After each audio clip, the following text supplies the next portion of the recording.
Aminin amantii Islaamaatii fi amantii Kiristaanaa fiti. Leel jenna nuti harargeen. Hogguu du'aayii godhan leel jenna. Booranni jenne jenna. Kanaafuu amma du'aayii godhanna jabaa ittee jabaa nu jalan buusin. Waan jabaatee jalaa nu baas. Gadaa gadamoojjiin nagaa. Malkaa tarraamuun nagaa. Raamni nagaa. Dooriin nagaa. Heerri gadaa nagaa. Heerri gosaa nagaa. Heerri wadaayii qoomaa dhabam.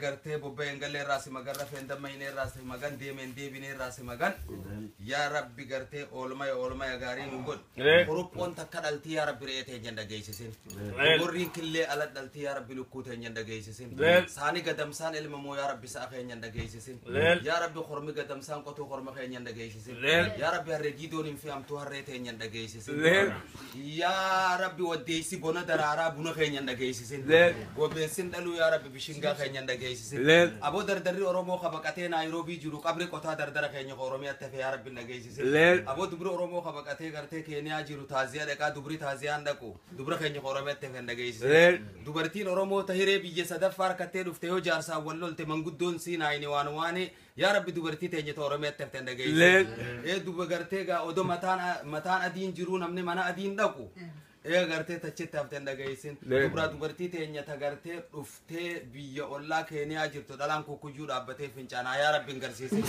kaayoo qabna waaqa nu kaayoo obsi beeka subhaana rabbika